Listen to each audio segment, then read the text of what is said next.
हरे कृष्णा। भोजराज साफे के पल्लू से आंसू पोंछते हुए पलट करके मंदिर की सीढ़ियां उतर गए। कुछ समय के पश्चात वैवाहिक गठबंधन हुआ और मीरा जी का विवाह भोजराज से कर दिया गया। अब मीरा जी अपने गिरधर गोपाल के साथ चित्तौड़ आ गईं। भोजराज और मीरा के बीच में गिरधर को देखकर भोजराज के छोटे भाई रतन सिंह जी ने प्रश्न किया, यह क्या टोटका है? टोटका नहीं, यह तुम्हारी भाभी सा के भगवान है, भोजराज जी ने उत्तर में कहा।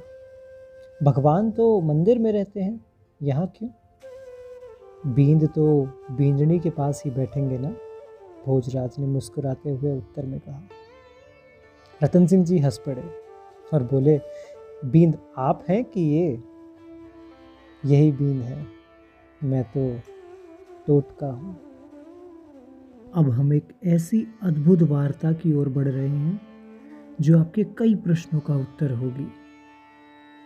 यह वार्ता भोजराज तथा मीरा जी के बीच की है। इसे ध्यान पूर्वक सुनने का प्रयास कीजिएगा। मैंने ध्यान पूर्वक सुनने को क्यों कहा, आप सुनेंगे तो सहज ही जान जाएंगे। एक दिन भोजराज जी ने मीरा जी से प्रश्न किया, सुना है आपने योग की शिक्षा भी ली है? ज्ञान और भक्ति दोनों ही आपके लिए सहज हैं। यदि थोड़ी बहुत शिक्षा इस सेवक को भी प्राप्त हो तो जीवन सफल हो जाए। भोजराज ने पहला प्रश्न किया, भक्ति और योग में कौन श्रेष्ठ है? विशेषकर योग क्या है और कैसे किया जाता है? इसके लाभ क्या हैं?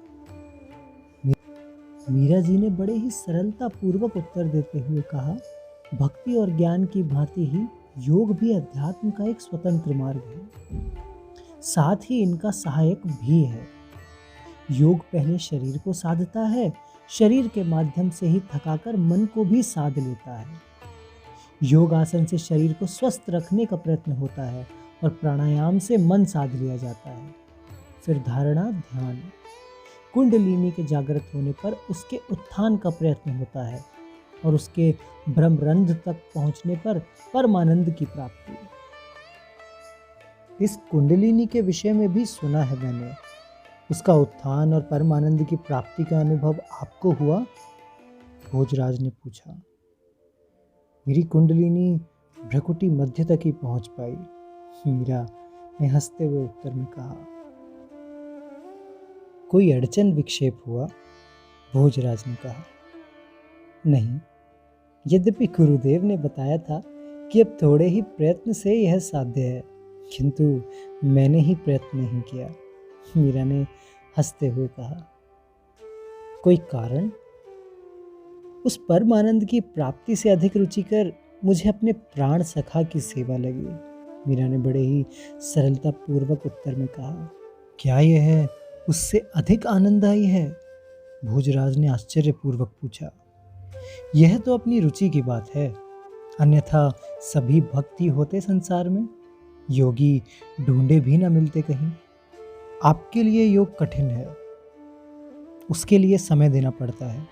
आप पर तो राज्य के बहुत उत्तरदायित्व है। भोजराज जी ने दूसरा प्रश्न किया, लोग कहते हैं कि ईश्वर निर्गुण निराकार है, इन स्थूल आंखों से उसे देखा नहीं जा सकता, मात्र अनुभव किया जा सकता है। सच क्या है कभी समझ नहीं पाया। इस उलझनों को दूर करने के लिए बहुत साधु संतों के पास रोता फिरा हूं, पर मन को बांधे ऐसा समाधान कभी नहीं मिला। वह निर्गुण निराकार भी है और सगुण साकार भी है, मीरा ने गंभीर होकर कहा।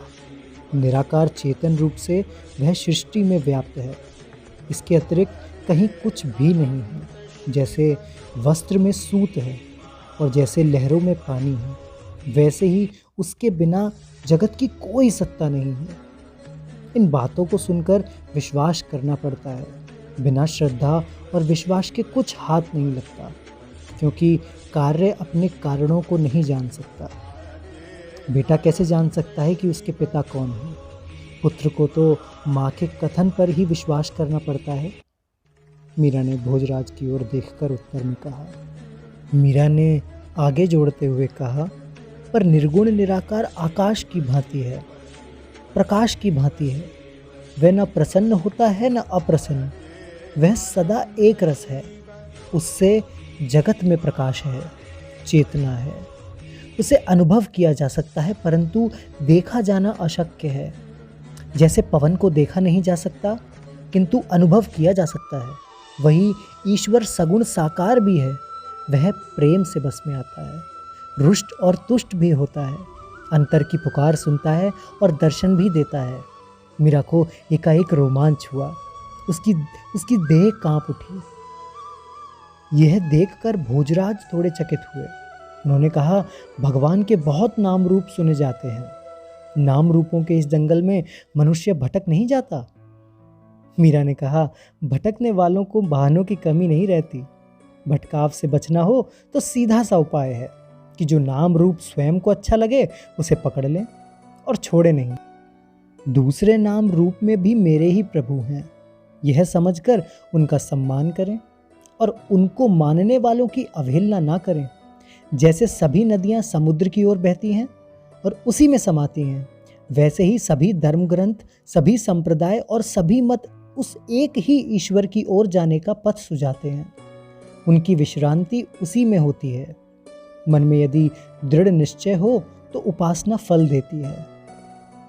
भोजराज ने फिर प्रश्न किया, भगवान उपासना से प्राप्त होते हैं? मीरा ने कहा, नहीं।